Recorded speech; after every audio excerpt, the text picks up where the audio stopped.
tudo bem com vocês? Muito bem-vinda ao canal. Meu nome é Luciana, eu sou psicóloga e hoje, continuando a minha série de como fazer com que você impulsione a sua autoestima. Então, eu já falei sobre o esgotamento emocional, sobre a síndrome de burnout, a síndrome do impostor, e hoje eu trouxe outra questão que está muito relacionada com autoestima, que é a necessidade de agradar as pessoas. Então a gente vai conversar sobre como você pode superar essa necessidade de agradar os outros e construir uma autoestima saudável. A ideia é passar para vocês que a verdadeira liberdade ela acontece na sua vida quando você começa a se colocar em primeiro lugar e não viver para agradar as pessoas. Você já se pegou dizendo sim para algo que você não queria, só para agradar alguém? Já se sentiu culpada por se colocar em primeiro plano? Se você se identificou com isso, então fica aqui comigo até o final, porque esse vídeo é para você. A gente vai explorar o que realmente está por trás dessa necessidade de agradar as pessoas. E o mais importante, como que você pode se libertar disso? Como que você pode trabalhar os pilares que sustentam essa necessidade de você sempre colocar o outro em primeiro lugar e agradar o outro. A gente vem, de uma cultura que valoriza essa questão de agradar as pessoas, de ser bonzinho, de falar sim. Então sempre vem essa necessidade de agradar e de colocar o outro em primeiro lugar. No entanto, essa necessidade de estar sempre agradando, ela pode estar enraizada na insegurança, no medo da rejeição e na baixa autoestima. Então, hoje eu vou te mostrar como que a terapia, quais são as ferramentas que a terapia cognitivo-comportamental oferece para fazer com que você lide com essa necessidade de agradar as pessoas. Transforme o seu relacionamento com os outros e principalmente o seu relacionamento com você. Então, geralmente você diz sim porque você tem medo da reação do outro. E muitas vezes você se depara ali aceitando mais trabalho porque você não pode desapontar seu chefe ou seu colega de trabalho. Você tá ali pronto para assistir maratonar uma série naquele dia que você já decidiu que você não vai sair de casa, só que alguém te liga pedindo ajuda para ir comprar um sapato e você não consegue falar, não, hoje eu não tô afim, hoje eu não vou com você. Quando você se vê, você já tá lá fazendo. E o problema disso é quando você começa a ruminar essa situação, achando que você não deveria ter falado sim. Você começa a dizer por que você não conseguiu dar o seu limite, por que você não conseguiu dizer que hoje você não queria fazer isso. E isso vai fragilizando você, vai tornando um ciclo que você começa a não acreditar no seu potencial, que você começa a não se valorizar. Então você acaba aceitando o desvalor do outro por não se dar o valor que você precisa dar. Então, essa necessidade, geralmente, ela tá muito enraizada na insegurança, que é esse medo profundo de ser rejeitado, de ser julgada, de ser visto como insuficiente. Então, eu entendo que se eu fizer tudo pelo outro, eu vou ser sempre aceita e vai dar sempre tudo certo. Da onde vem essa insegurança? Da onde vem essa conexão de que se eu agrado as pessoas vão gostar de mim? Geralmente, esse comportamento ele é aprendido na infância, onde você começa a entender que quando você agrada, você evita conflito, você é mais aceito, então você entende que você precisa perpetuar esse padrão ao longo da sua vida e dizer sim ao invés de dizer não, porque aí você vai ser aceito e você vai evitar conflitos, mesmo que você entenda que esse sim para o outro prejudica você ou é um não para você. E aí fica aquele ciclo disfuncional do pensamento, da emoção e do comportamento. Se eu disser não, vão me rejeitar. Qual a emoção que isso desperta em você? Ansiedade. E o que você faz? Como é que você se comporta? Você aceita e agrada o outro. Então você vive nesse ciclo disfuncional do medo, da rejeição, te gera ansiedade, que faz com que você aceite uma situação que você não gostaria de aceitar. Muitas vezes essa necessidade de agradar as pessoas, ela tá relacionada com uma crença central que é inconsciente, de que eu só vou ser amado, os outros só vão gostar de mim se eu fizer algo para agradar o outro. Então, eles vão internalizando que o amor ele não é incondicional. Eu preciso agradar para receber. porque do jeito que eu sou, sem agradar, sendo autêntico, as pessoas não vão gostar de mim. E isso vai fazendo com que os comportamentos eles vão sendo moldados de uma forma disfuncional. E a gente tem que analisar um pouco por que a terapia é importante nesse contexto. Porque geralmente a gente vai trazendo para a vida adulta, a gente vai reproduzindo na vida adulta comportamentos que a gente aprendeu lá na infância. Então, se a gente aprendeu que de alguma forma o elogio, o amor não vinha de uma forma genuína, atenção, a validação, e que eu precisava fazer alguma coisa positivo para conseguir a atenção, para conseguir o amor, para conseguir alguma coisa, eu vou levando isso para minha vida e eu continuo repetindo padrões disfuncionais ao longo da minha vida, que muitas vezes eu só consigo quebrar esse padrão porque ele é tão enraizado, ele é inconsciente, ele é tão automático que eu não consigo perceber. E por isso que a terapia é tão importante, porque ela vai fazer com que eu tenha esse processo de autoconhecimento, que eu consiga trazer para a consciência esse modo como eu tô me comportando, e aí sim eu começo a modificar esse meu padrão disfuncional. E aí vai entrando em todo um ciclo disfuncional. A baixa autoestima, ela te leva a um movimento autocrítico e ela faz com que você não valorize o seu potencial. Você fica inseguro em relação a você e você tem uma crença de que para as pessoas gostarem de você, o amor ele não vem genuíno. Então, para as pessoas gostarem de você, você precisa agradar as pessoas e você precisa da validação externa, né? Então, muitas vezes você começa a buscar exatamente essa validação externa porque você entende que o amor, o valor, ele não vem de uma forma genuína e de que se você não agrada, as pessoas não vão querer estar perto de você. Que você vai buscando sempre essa validação externa para saber se você está indo no caminho certo. E quando você não tem a validação externa, quando você não tem aquele feedback, você se sente completamente inseguro, completamente perdido. Então você tem que começar a trabalhar a sua autoestima, você tem que começar a se valorizar, porque senão você vai ficar naquele ciclo autocrítico, onde você o tempo todo fica aquela vozinha crítica o tempo todo mostrando pra você que você foi egoísta, que você pensou em você, que as pessoas desse jeito não vão gostar de você, que você não tem valor. E ao mesmo tempo você vai se colocando num ciclo de perfeccionismo para lidar com essa autocrítica. Então, se eu for perfeito, eu vou conseguir com que as pessoas gostem de mim. Eu vou criando esse ciclo da perfeição e eu nunca consigo atingir, que leva a mais autocrítica e vai entrando numa bola de neve de insegurança muito grande. Que essa autocrítica, esse padrão de perfeccionismo, ele fazem com que você precise cada vez mais agradar, cada vez mais mostrar que você é importante, buscar cada vez mais esse feedback do outro para que você se sinta aceito. E aí você vai entrando num ciclo que é muito disfuncional, que te gera muita ansiedade, que te gera muita insegurança. E os relacionamentos, eles não são genuínos, eles não são autênticos, porque você não pode ser quem você é verdadeiramente, porque você tem que ser boazinha.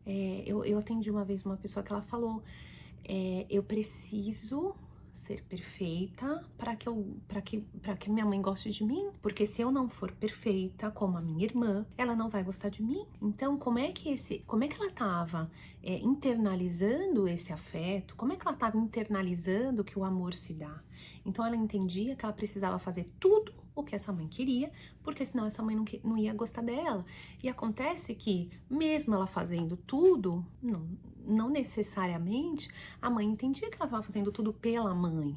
E aí você não consegue agradar. E aí isso volta pra você de uma forma ainda mais séria, porque eu tô tentando dar o meu máximo pra agradar e não tô agradando a pessoa. E vai chegar ali num limite que um ponto de personalidade seu é diferente do que agrada a pessoa. E não dá pra gente viver de agradar as pessoas. Não dá pra gente viver de ser boazinha com todo mundo o tempo todo e não ser boazinha com a gente mesmo. Então, se eu preciso entender que eu sou boazinha com alguém, eu preciso ser bonzinho comigo. Então, essa é a primeira palavra que vai trazer a conscientização. Entre agradar o outro e agradar a mim, eu vou agradar a mim. E esse é um dos pontos muito difíceis de quem tem essa necessidade de agradar o outro o tempo todo. Porque quando eu faço alguma coisa por mim, pensando em mim e me priorizando, eu me sinto extremamente culpada. Porque eu entendo que eu fui egoísta, que eu pensei em mim, que eu não penso nas pessoas. E isso me faz mal também. E aí tá um grande dilema, né? Se eu faço por mim, eu me sinto mal. Se eu faço pelo outro, eu me sinto mal. Por isso que a terapia é tão importante nesse movimento. E como é que a terapia cognitivo-comportamental, ela pode te ajudar nesse cenário? Quais são as ferramentas que a terapia cognitivo-comportamental usa para te ajudar a sair desse cenário e mudar a relação que você tem, tanto com as pessoas quanto com você, e colocar uma relação de muito mais segurança e de muito mais confiança em relação a você. Trabalhar a sua autoestima tem um impacto em todas as áreas da sua vida. Quanto mais seguro você se sente, melhor você vai atuar em todas as áreas, em todos os papéis da sua vida. A consequência de você ter essa necessidade, quase que às vezes uma compulsão de agradar as pessoas na sua vida, ela é grande. Ela pode causar uma autonegligência. Você começa sempre a focar nos outros e você esquece de você. E eu escuto isso no consultório. Eu escuto gente falando, não, eu preciso sempre estar com os exames do meu filho em ordem, os meus não tem problema.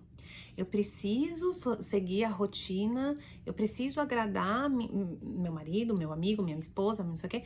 Eu não tenho problema. Eu preciso agradar meu chefe, senão eu vou ser demitido. Eu consigo lidar com a minha angústia, mas eu preciso agradar meu chefe. O que vai gerar em mim, tudo bem. Por que tudo bem? Por que você pode ficar ruim? Então, por que você pode entrar nesse movimento de autonegligência com o que você sente em troca de agradar as pessoas? E o quão frustrado você começa a se sentir, porque a longo prazo você vê que você agrada, e você começa a entender que não tem um retorno, e isso começa a trazer ressentimento, a trazer um esgotamento, e isso traz um impacto emocional importante a longo prazo, porque você vai começar a ter, isso vai começar a te gerar mais ansiedade, tristeza, ressentimento e pode levar à depressão. Porque, no fundo, quanto mais você se esforça para agradar as pessoas, nunca parece ser suficiente para obter essa aceitação do outro que você precisa. Você tem que entender que a aceitação, a sua aceitação, ela vem de dentro de você e não do outro. Porque quanto mais você fizer e buscar essa validação do outro, geralmente mais frustrado você vai ficando a longo prazo. O ideal é que você busque um psicólogo para te ajudar nesse processo, porque como eu disse lá atrás, né, no começo do vídeo, essas questões todas, elas estão muito enraizadas, elas são automáticas, elas estão presas ali no seu inconsciente e é muito difícil você trazer sozinho esse autoconhecimento, trazer isso para a sua consciência, para que você consiga modificar. Então, o que você pode começar a fazer?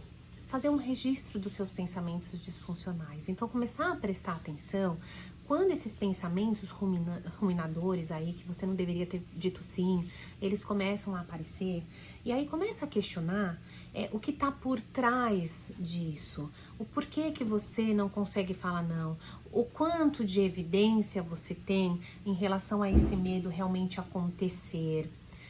Começar a desafiar essas crenças, né? Então isso vai te ajudando no processo de reestruturação cognitiva. Você começar a entender qual a evidência real que você tem sobre aquele pensamento que você tem, sobre aquilo que você tá com medo que aconteça. Começar a trabalhar mais autoafirmações, então começar a enxergar mais o seu potencial, o seu valor, para aumentar a sua confiança. Vai começando a treinar, faz uma exposição gradual do conflito. Então começa a treinar sozinho. Faz um roleplay sozinho na sua casa de como você falaria não. Pensa lá naquelas situações que te causaram desconforto. E aí começa a pensar como é que você poderia ter dado o seu limite, como é que você poderia ter atuado diferente para deixar de ser essa pessoa boazinha. E às vezes você se sente até bobo de como você foi bonzinho, de como você sempre agrada as pessoas. E aí começa a lamentação de eu sempre tenho que agradar todo mundo, mas ninguém me agrada. Então começa a ter repertório, porque quando você se colocar na situação real, você vai ter o repertório e você vai saber como é que você pode começar a se comportar diferente. E aí, quando você já tá segura ali no roleplay de você com você mesmo, começa a dar esses limites com as pessoas que vocês têm mais segurança, com as pessoas que são mais próximas. E aí você vai treinando e vai ganhando essa exposição gradual e vai ganhando repertório. E não deixa de praticar a autocompaixão. É fundamental você ter autocompaixão. É fundamental você se olhar sem tanta crítica e com mais compaixão. Olhando mesmo e recebendo de você esse feedback que você daria para uma pessoa que você gosta, que você valoriza. Porque é assim que você tem que se tratar, com valor. Se você não se valoriza, se você não se ama o suficiente, por que o outro tem que te valorizar e tem que te amar? Começa de dentro. Quando você começa a treinar essa autoafirmação, você precisa entender que dizer não significa ser agressivo, ser rude. Muitas vezes o não, o limite, ele tá muito conectado, e aí culturalmente falando, com agressividade. E você não precisa ser rude e agressivo para você dizer que você não pode. Então, ao invés de você dizer sim automaticamente, então vamos pensar numa situação, você tá ali super sobrecarregado no trabalho, cheio de coisa para fazer, e aí vem alguém e te pede para fazer mais uma coisa. Em vez de você automaticamente falar, não, sim, eu preciso agradar a pessoa, senão eu vou desapontar o meu chefe, senão eu vou desapontar o gerente, senão eu vou desapontar alguém. Você vai parar alguns minutos, você vai pensar, eu dou conta de fazer mais essa atividade? E aí, de uma forma assertiva, e é isso que você precisa entender, existe a passividade, essa coisa de agradar todo mundo e dizer sempre sim. Existe a agressividade, aquela pessoa que é extremamente rude, grosseira, para dar o limite dela. E existe a assertividade, que é o centro, que é o ideal ali, de você olhar e falar, olha, eu adoraria te ajudar, mas eu tô super sobrecarregado e nesse momento eu não tenho como assumir mais responsabilidade. É diferente de você ser não vou te ajudar, não quero te ajudar. Entende a diferença? Ou de você falar, claro, e aí depois a pessoa vai embora e você tá com mais aquela coisa, aquela pilha de trabalho na sua frente que você não sabe nem por onde você vai começar. Extremamente estressado, extremamente sobrecarregado, extremamente esgotado, e você tá fazendo mal pra você. Tem que praticar assertividade. Esse treino de autoafirmação e esse exercício, esse roleplay, ele ajuda muito, faz muita diferença. Mas o ideal mesmo é você ter um profissional capacitado para te ajudar a usar todas essas ferramentas, a te mostrar o momento em que você pode usar essas ferramentas, te mostrar como você pode de fato usar tudo isso a seu favor no seu dia a dia para mudar de uma vez por todas a visão que você tem em relação a você e a relação que você tem com os outros. Superar essa necessidade de agradar, qualquer mudança que a gente precisa fazer em relação a gente, em relação a esse modo tão automático que a gente se comporta, não é um processo imediato, mas ele é possível. Se você começa a reestruturar seus pensamentos, se você começa a praticar novos comportamentos, você vai se sentindo cada vez mais confiante, você vai reconhecendo cada vez mais o seu valor, você vai respeitando cada vez mais você mesmo. Você tem que entender que esse processo de você colocar as suas necessidades em primeiro lugar, de você priorizar as suas necessidades, é libertador. Você merece ser amado, você merece ser respeitado por quem você é. E quem realmente, quando você se dá valor, você percebe que quem fica em volta de você são pessoas que também te valorizam. Obrigada por ficar comigo até o final. E se você quer saber mais sobre como fortalecer a sua autoestima, e como começar a construir limites saudáveis, me siga para você não perder nenhum conteúdo novo. Compartilha com as pessoas que você percebe que precisam dessa mensagem, que precisam promover uma mudança na vida deles. E marque uma consulta para aprofundar esse assunto, para entender melhor como é que você pode mudar de uma vez por todas a sua relação com o outro, com você, ter uma autoestima e se olhar com confiança, ter uma autoestima saudável. Até o próximo vídeo.